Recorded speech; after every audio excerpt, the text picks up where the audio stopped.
Let's get into our 2-week in-depth experience review of the Honor Magic 6 Pro. Right to the top down right here. Here we are. Let's make sure that the brightness is not intruding and it's nice and even, of course. Here we have it. So this is the Honor Magic 6 Pro. This is a tank, a behemoth of a flagship device when it comes to what we have for the build quality and the overall design and all that it has to offer to make sure that it stands equal and worthy of being called a major flagship contender for 2024 and even beyond for those that are willing to invest in it. And we're going to pretty much see, is it worth doing? Is it worth jumping on the ownership, and what do they have to offer that really makes them stand out? Now, first, when it comes to the design, you do have a matte finish at the back, and it does curve. So ergonomically, in terms of how it will fit in the hand, definitely great to see. And it's curved and rounded on all edges, which is something I really like to see. This is not the hero color. Obviously, this is the black color. It does have a matte frosted finish at the back, which is something I really like. In terms of the weight, you're looking at around 229 grams. So it does have density and weight to it, but it's a good type where the weight is distributed very well. So you are, of course, getting that experience that really does tell you that, hey, this is a premium tank device that you're working with. So definitely it's not something that you want to be missing out on. So really like the back design of it. Now, in terms of the camera module, it is very, very, very, very, very in your face. It's using what they like to call a squircle. A squircle color. Squircle color. A squircle shape. A squircle shape.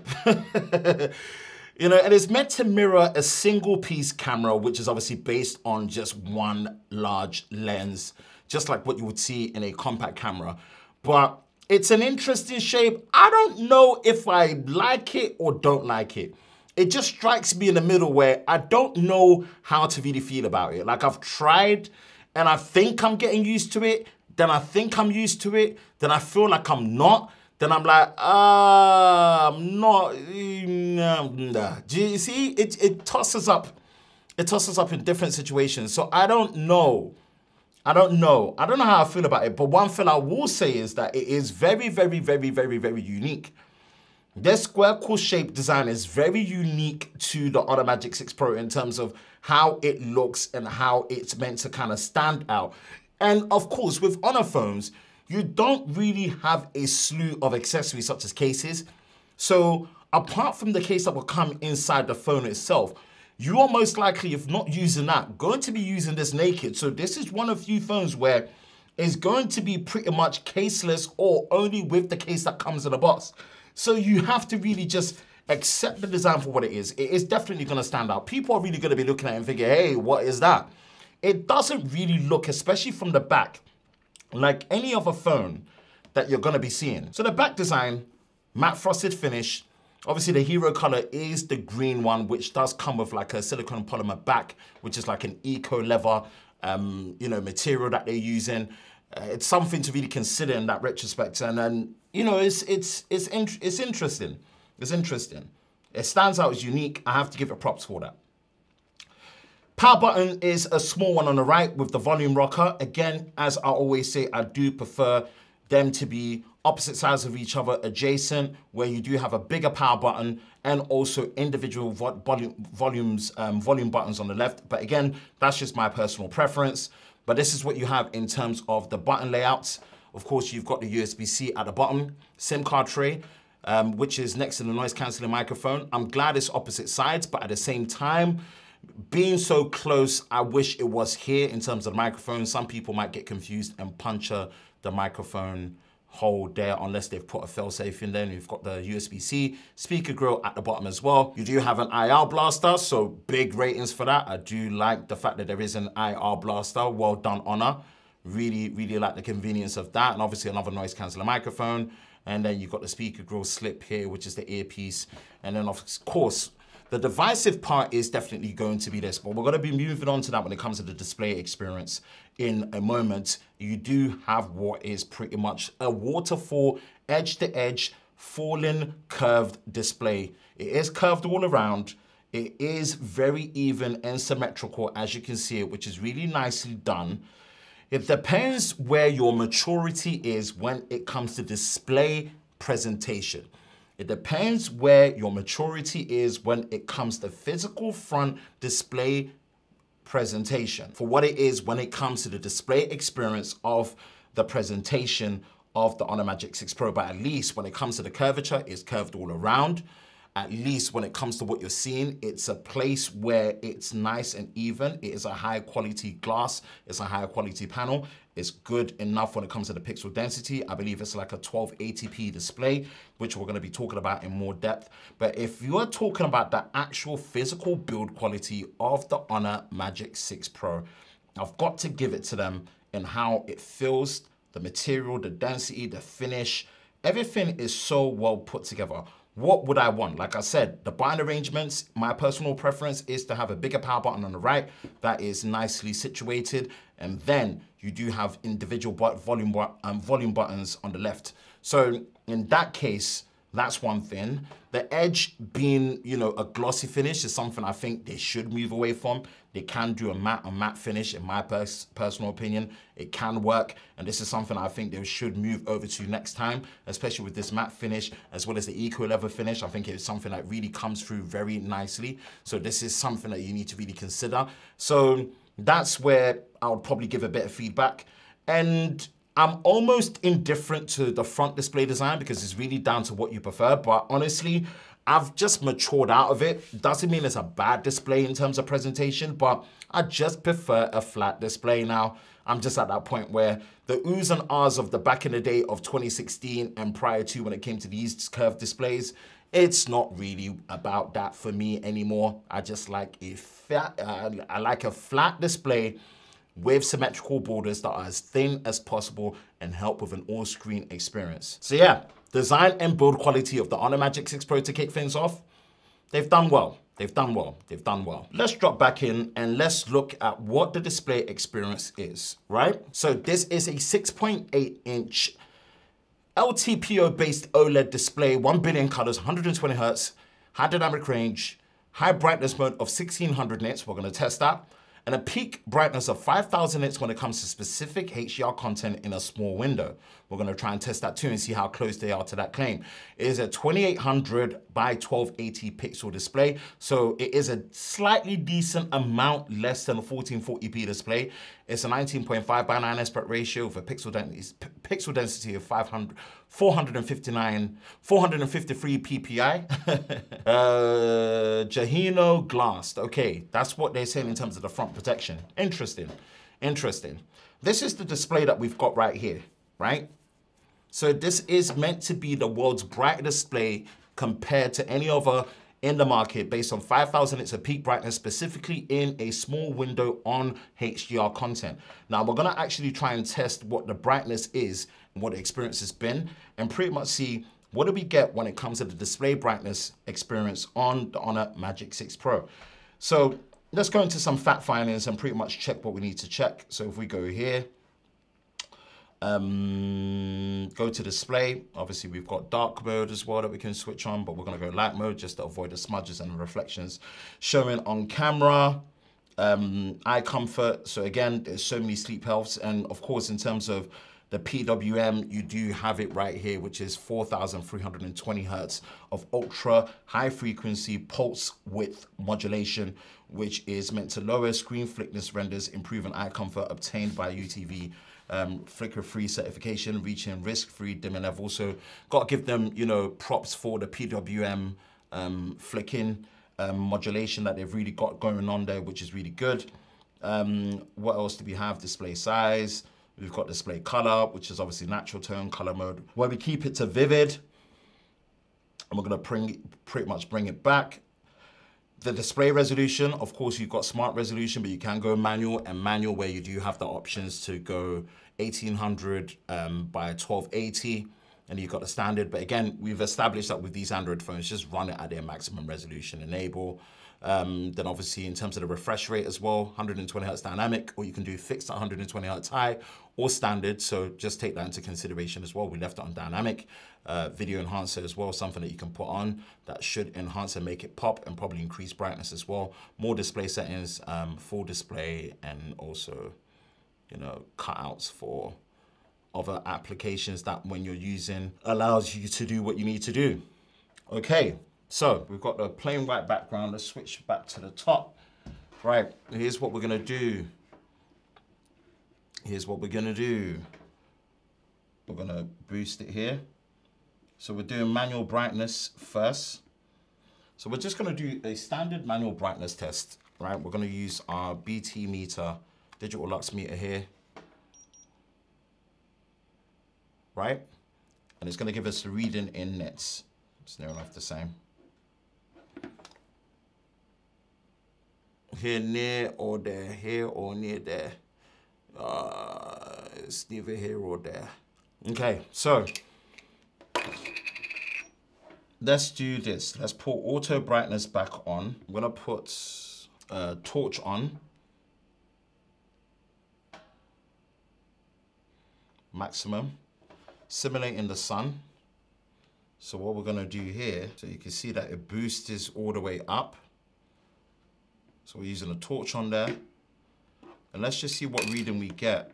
So with the flashlight there to kick up the auto brightness up, we're then getting a reading of 1,335 nits for the display brightness. What we're now gonna do is go to YouTube and go to the 4K brightness HDR test. Go here. Turn it up to 4K.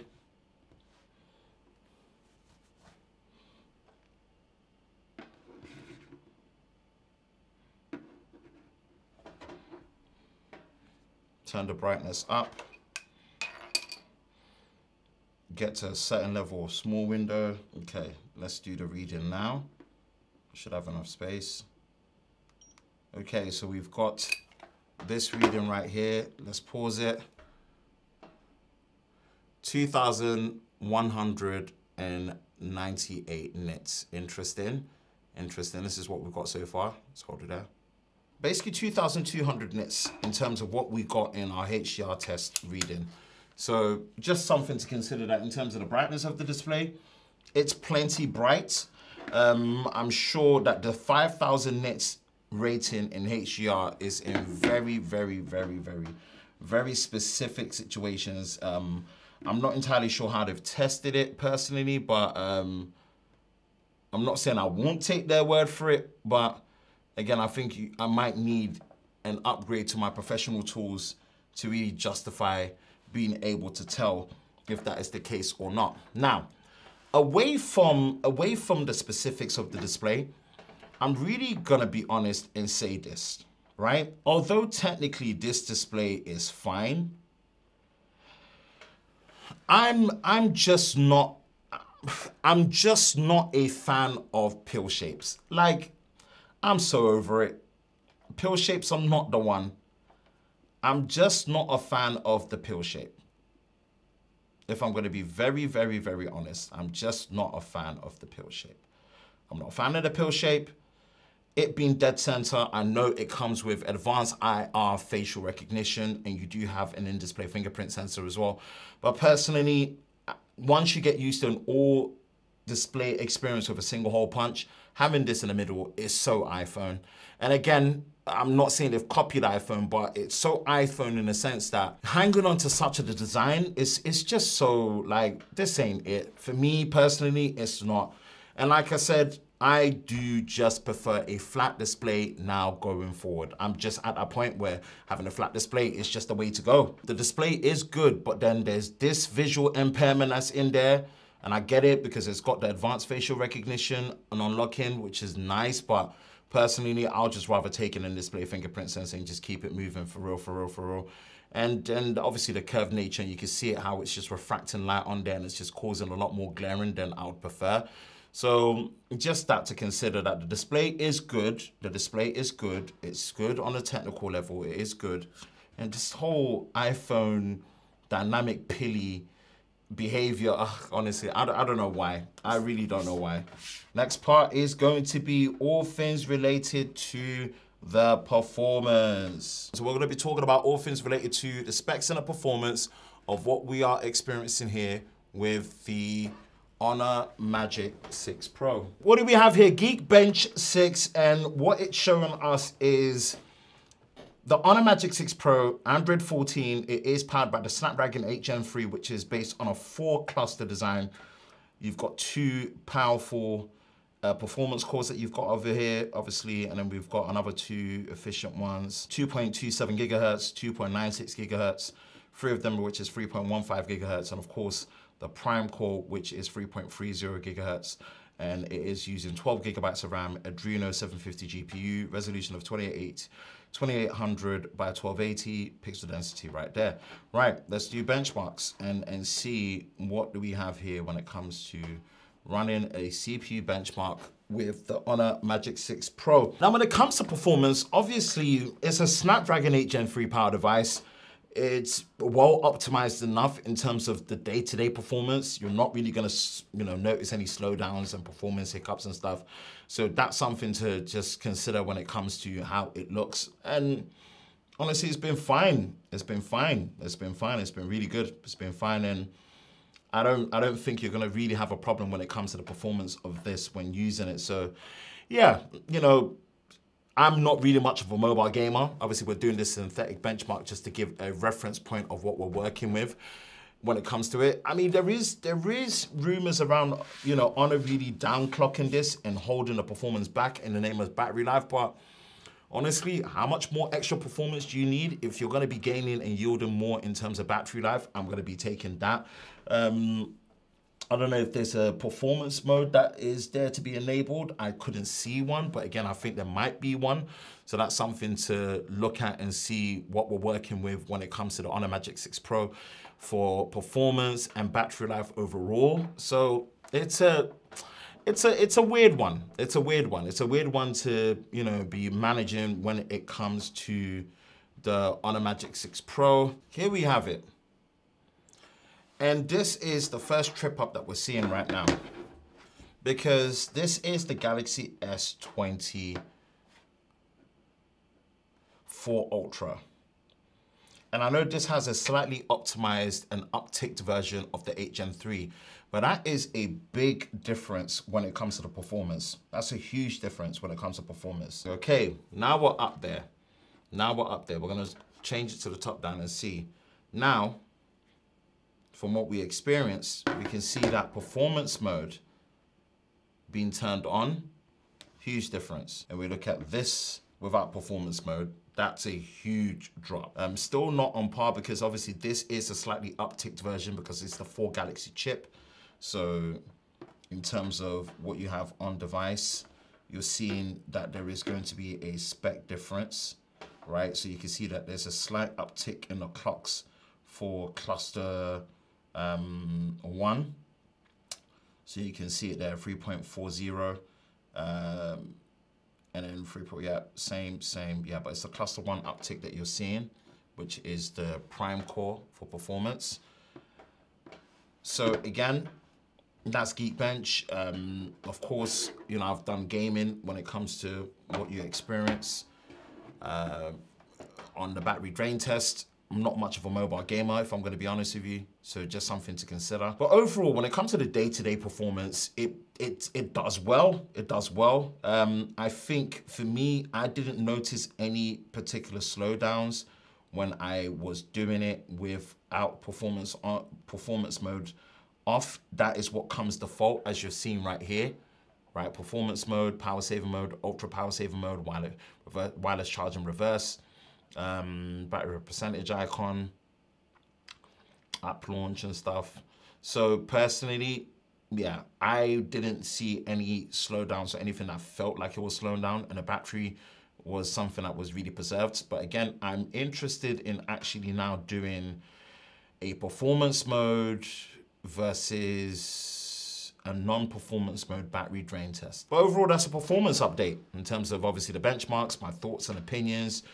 a performance mode, without performance mode, overall day-to-day performance, which is obviously what we're going to be looking at. But that's the breakdown of the Honor Magic 6 Pro when it comes to the performance and specs. Right, let's jump into the next part, which is going to be all to do with the definitive camera comparison that we have with the Honor Magic 6 Pro. And boy, we went through it deep. Not gonna lie, we went OTT, we went through it deep, we went overboard with this particular one. It's now taking a crown as our most extensive, and this was the one that we did. We did it as a 4-way camera comparison. This was between the iPhone 15 Pro Max, Galaxy S24 Ultra, Honor Magic 6 Pro, Vivo X100 Pro. So I highly recommend just go watch it. But you know, we're gonna do the quick TLDR and basically say and go through front-facing camera. Personally, I think the front-facing camera on the Honor Magic 6 Pro is not flagship enough. It lacks 4K 60 recording, and as you can see, the exposure difference and the dynamic range, as you can see in this particular situation, it's not really levels, in my opinion. It just doesn't look good in terms of the color processing. It's limited to 4K 30. They need to do a software update to bring it up to 4K 60, in my opinion. If you look at Vivo were limited in doing 4K at all on the selfie camera. They just recently did a software update that gives you 4K 60 and 4K 30. This is limited to 4K 30. If you want to do 60 FPS, it's going to have to be 1080p 60. This day and age, stuff like that is like what you were experiencing in 2021 and 2020 with certain phones. If you're a flagship phone, you need to have 4K 60 on the front-facing camera, and you need to also take into account things like video portrait mode as well, which, you know, it lacks in terms of the video portrait mode, whereas the others have it. If you see, the other flagship phones have it. This is the similar problem that Google also has, where Google doesn't do it on the front-facing camera, whereas these do it on the front-facing camera, and then the ones that are a step above do go and do it in 4K, like the iPhone and the Samsung, whereas the Vivo is still limited to 1080p. Honor doesn't have it at all, so yeah, it doesn't help it. It doesn't help it. It doesn't help it. It really doesn't help it. The overall rear cameras is fine. I think the rear cameras for video work well. I think personally, the issue is it's not necessarily the zoom and the video performance. I think the video performance is reasonably good. You know, it's workable and it's actually slightly acceptable in some ways. I do like the fact that with the 4K 60 rear cameras, just like 4K 30, you can switch between the lenses at the back on the fly. You can pause recording, continue recording on the same clip. You can't flip to the selfie camera. You know, it looks like Samsung are still the best at that, followed by Vivo. I was really pleasantly surprised to see that Vivo allowed you to do that in 4K 30, just like on a Samsung, but in 4K 60, Samsung has the most flexible video recording that you can get on any smartphone right now, which is great to see.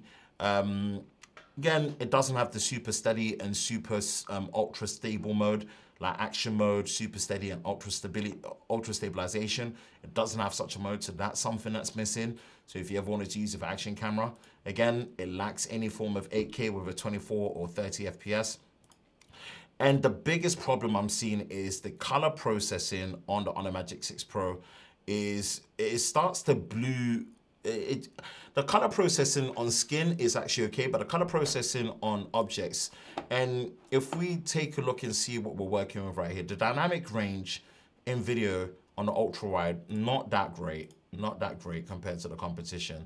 In this situation here, you can see that the Honor Magic 6 Pro's color processing is, you know, not really there, especially when you go into the further zoom.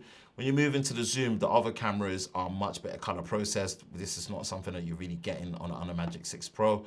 So just take that into consideration. And yeah, it's just one of those. It's just one of those, really. Yeah, the color processing, yeah, that needs work, because that's not the color of my jacket. It's not. It's the others are accurately making it green. Yeah, the Honor Magic 6 Pro has basically made it blue. Again, it lacks any form of 8K. Slow motion isn't really anything to test with. Low light performance is good. It's actually good in a lot of situations, even with me in the frame as a subject. If we move over to some photos, we can see that start of the daylight. Yeah, it's interesting. In terms of accuracy, there's much to be desired, but it could be artistically preferred because of the saturated look. And of course, you do have a 2.5x, and I think the 2.5x behaves more like 3x in my opinion, in terms of the field of view, you know. Zoom wise, it shouldn't really be used on 100x in my opinion. I just think it just comes across wrong in terms of usability. No camera is really going to be great at 100x, but at least with the others, there is some form of usability when it comes to them, especially when it comes to Vivo and the Samsung, because they're working with 4.3x and 5x, whereas with the Honor, it's a 2.5x, 3x effectively. 108 megapixels, I think that's just overkill. I don't know who co-signed that rather than just putting a 50 megapixel sensor, but 108 megapixels is a bit much in my opinion. Front-facing camera, the skin tones, again, it's just off. Yeah, the skin rendition in terms of selfie is just off personally, whereas what you're getting with the others are a bit more pleasing, especially on the Vivo X100 Pro, for example. Macro mode works really great on it overall. Yeah, it works really great on it overall. It's not bad. When it comes to the rear camera with me in the frame as the subject, yep, again, skin rendition, Vivo X100 Pro definitely looks best. And portrait mode is a bit artificial. Portrait mode is a bit artificial. So again, much is left to be desired in my opinion, because when we get to even low light, it is good in low light. It does perform well in low light, I would say. In scenarios where, you know, night mode is active, I think it processes well. Selfie, again, it does well enough, but it is limited in the feature sets in terms of doing low light portrait mode, where it can't, it just doesn't work. And then obviously the rear cameras as well, that's something to consider, where it, you know, really pulls through and it does a decent job. Especially when it comes to the extended zoom, so maybe the high resolution and larger sensor. There is an autofocusing problem with the ultra wide when using flash, so that's something to consider. I hope they do fix that. Flash performance is reasonable and it's well balanced. It's not too overpowering and it's not underbearing as well. Now past 2.5x, you are going to be getting always on mode. It's a bulb mode that you're going to be seeing rather than doing a pulsating flash. And then, yeah, when it comes to portrait mode, in low light, it just doesn't really work, and you can't use night mode and you can't use the flash together by the looks of it. Overall, when it comes to the camera experience, my standards right now when it comes to the performance of the camera are very high, and I just don't know. I don't know if going with what they've done with this 108 megapixel zoom was the way. The camera for me, personally, leaves much to be desired in terms of the lack of 4K 60 on the selfie camera, the color toning on there as well, the lack of something like a 5x zoom, the 2.5x, I think there should be a 5x zoom, the choice of 108 megapixel, and I think really it should have been 50 megapixels for me, the color processing being off where it changes the color in terms of green to blue, lack of 8K, well, no. I guess the video aperture mode or the movie mode when it comes to video background blur to be on the selfie as well, and in 4K, whereas on a rear camera, it is limited to just 1080p 24. So again, I look at this and I'm like, you know, is this really the camera for me? I don't think so, and that's not to say it's not the camera for you. I just think the things I look for in a camera in terms of feature sets, ease of usability, amongst other things, it does fall shorter than I expected, especially the color processing on the selfie, especially the color processing on things like my jacket and the colors. Is one of the reasons why I wear that jacket in these camera comparisons, is to give these phones some color processing challenge between measuring me as a frame in the subject as well as my jacket, you know, and I don't know. If I'm gonna rate the camera, I think I'm probably gonna be a bit generous and say 6.5 to 7.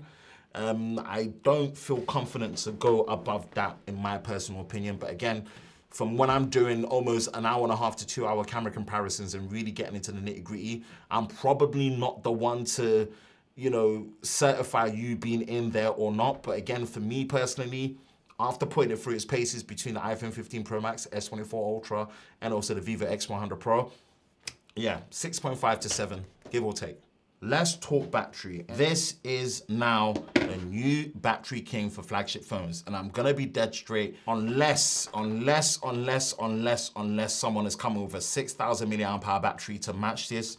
Something about obviously not being in performance mode, which we're gonna test performance mode without performance mode. This without the performance mode active with the 5,600 milliamp hour battery, and the stretch it went was ridiculous.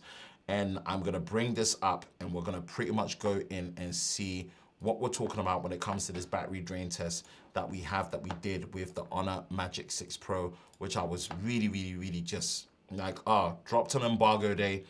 And this is what we have here. People have really gravitated to it, over 100K plus views, which I really appreciate the support. And if we go here and we do the TLDR, of course, we do an hour of TikTok.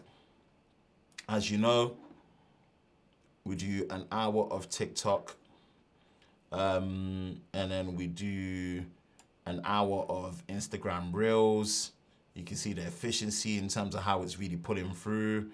And then we do an hour of YouTube, 4K 60 on mobile data. And then obviously the live stream is the one that really chews it away when it comes to what you're seeing. And when we get to the 4K 60 camera, this is where the other phones really start to chug away in terms of battery. As you can see, last 2% when we get to about 6 hours, 15 minutes. So much more realistic. And you know, you get to the last 1% of the iPhone 15. And again, that goes at 6 hours and 20 minutes. Just put that in perspective. 6 hours and 19 minutes here. And then Samsung is 6 hours and 21 minutes. It's only 2 hours later. But then this makes it through a whole hour recording of 4K 60 video on the Honor Magic 6 Pro, which is incredible. 14% left after 7 hours on mobile data. And then on 14% without the performance mode active, we're gaming with Asphalt 9, and Asphalt 9 went all the way to the distance. We're talking all the way to the distance, 7 hours of screen on time, which is just like almost 8 hours. Almost 8 hours of extreme usage, even down to the last 0%. Yeah, 7 hours, 46 and 48 minutes is what we got. Now, I haven't had the chance to do a battery charging test, which I will probably get around to doing eventually once I do get the charger, because for us in the UK, it doesn't come with a charger in the box. It's a slim box, so it's a USB-C to C cable. So again, that's just something to watch out for and to consider. But in terms of the battery performance, what we're seeing here with the silicon carbon generation 2 battery mixed with the lithium ion, and also what we've got with the battery capacity of 5,600 milliamps, to get this type of battery life with how I test it, an hour of TikTok, an hour of Instagram Reels, an hour of Instagram live stream, an hour of 4K 60 video on YouTube over 4G, an hour of YouTube Music, an hour of Twitter Spaces, and then we get to an hour of video recording, and then it's meant to be an hour of gaming with Asphalt 9, and then it's meant to be an hour of WhatsApp video calling before lapping it again. If there's a phone that ever reaches that 1 8-hour section and does an hour of WhatsApp calling for me to start using TikTok again, wow, it's one exceptional battery life. And this is for a flagship phone, a cut above the rest. Just to wrap this up and just get this over and done with very quickly. Now we're on software. Yes, this is Android 14. And I'm gonna pretty much say this, right? They are suffering from the iPhoneification of Android. Again, you know me, I'm not one to really delve into software section of reviews. That's just not really my speciality. And it's not because I can, but I just find breaking down software in reviews very, very boring and not my favorite part. It's just tedious. It's tedious. In my opinion, it's just tedious. So I'm just being open and honest. If you are looking for me to be your software guy when it comes to smartphone reviews, I'm just not really. I will, have a glimpse and give you a general purpose look and basically say how they are trying to make themselves so iPhone with the dynamic island or the Magic Island or whatever they want to call it. I just don't know. And then just the lack of app tray, and I'm guessing you can enable that amongst other things. So pinch, home screen settings, layout, auto align, lock layout, swipe to search, notifications, Google Discover, layout. Yeah, you know, it's personally, I just think it's just trying to be too iPhone and Honor. Again, it's Android. We don't need it to feel like an iPhone. I'm just putting it out there. Love you guys. Got a lot of time for you all in general. I love what you're doing in terms of the battery innovation. I love what you've tried to do with the camera, even though it's a slight miss in my personal opinion. But yeah, the software, listen, if I wanted to get an iPhone, I'll get an iPhone. And the iPhoneification of the software with this Magic Island and all this other things that is happening, personally, it's just not for me. Putting it all together, what do we have in terms of this package for the Honor Magic 6 Pro right here, right now? And it's interesting because I personally believe that I don't think anything is going to beat this when it comes to battery. Here's where my recommendation is for the Honor Magic 6 Pro. If absolute battery life matters to you on a flagship phone, right now this can't be beaten. Again, you know, that is default without performance mode active, which works fine in my opinion. But again, we'll do a follow-up with that. But, you know, with what they're doing with the 5600 milliamp hour battery, silicon carbon generation 2, the fast charging, again, depending on what region, you might still get a charger in a box, but with us here, we don't get a charger in a box. The excellent build quality, the subjectively good design, depending on how you see it, whether you like curved or not curved. The display experience, again, the pill shape, and also, you know, the curved nature, depending on who you are. If this subjectively suits you, great. And then all the technicalities that come with a 1280p display, 120 Hertz, 5000 nits of HDR brightness, 1600 nits of high brightness mode. It's really, really comparable. The Snapdragon 8 Gen 3 powered. Of course, if you put on the performance mode, you're getting near enough the full performance. The camera, again, talked about it. And the battery, can't give it any higher praise than it being the best that I've tested so far for 2024. I know 2024 is not done. There's going to be many, many, many, many product launches that are going to be coming in from other manufacturers, from ASUS, Google, you know, Apple, and even Samsung in certain parts and whatnot. But for now, as flagships go, it's set a standard in terms of how it gapped the others. And boy, you know, for them to be finished in around 6 hours, 20 minutes, and then this is pulling up like an extra hour 40 and plus, yeah, with extreme usage like that, light usage, you're gonna be going far. So I would say that is my recommendation piece. It's all gonna be based around battery build quality. Everything else is gonna be subjective, but for me, in terms of the flagship camera experience, my standards are very high. If your standards are not as high, after you've watched that camera comparison, it's up to you. But for me, I think a couple of software updates is needed for the color tuning overall, 4K 60 for the front-facing camera, video portrait mode for the front-facing camera, video portrait mode in general in 4K, processing power is there. Just some stuff to consider. But overall, this is our definitive and our our special live stream review of the Honor Magic 6 Pro.